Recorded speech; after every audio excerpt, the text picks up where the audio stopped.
ભરૂચના વાગરા પોલીસ સ્ટેશનના બે જાબાઝ જવાનોને જિલ્લા કક્ષાએ સન્માન મળ્યું છે. પોપાભાઈ ગુફરભાઈ અને વિપુલભાઈ મનુભાઈને તેમની અપ્રતિમ નિષ્ઠા અને સાહસિક કામગીરી માટે આજે જાહેર મંચ પરથી પ્રશસ્તિપત્ર આપવામાં આવ્યો હતો. આ બંને પોલીસ કર્મીઓએ છેલ્લા 3 દાયકાથી ધાડ, લૂંટ સહિતના ગંભીર ગુનાઓમાં સંડોવાયેલા અને પોલીસ માટે માથાનો દુખાવો બનેલા 3 રીઢા ગુનેગારોને ઝડપી પાડવામાં મહત્વની ભૂમિકા ભજવી હતી. ટેકનિકલ સર્વેલન્સ તથા જમીની બાતમીદારોના મજબૂત નેટવર્કના આધારે કરાયેલી આ કાર્યવાહીથી વર્ષો સુધી કાયદાની પકડથી બચતા ફરેલા ગુનેગારોને અંતે જેલના સળિયા પાછળ ધકેલવામાં આવ્યા હતા.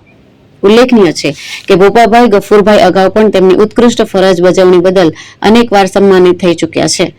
પ્રજાસત્તાક પર્વના પાવન અવસરે મળેલા આ સન્માનથી વાગરા પોલીસ સ્ટેશનનું ગૌરવ વધ્યું છે.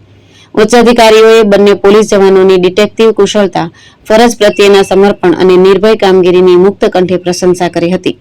સાથી કર્મચારીઓ તેમજ સ્થાનિક ગ્રામજનો દ્વારા બંને પોલીસ જવાનો પર અભિનંદનની વર્ષા થઈ રહી છે, જે અન્ય પોલીસ કર્મીઓ માટે પણ પ્રેરણારૂપ સાબિત થશે. કેતન મહેતા, દ્રષ્ટિકોણ ન્યૂઝ, ભરૂચ.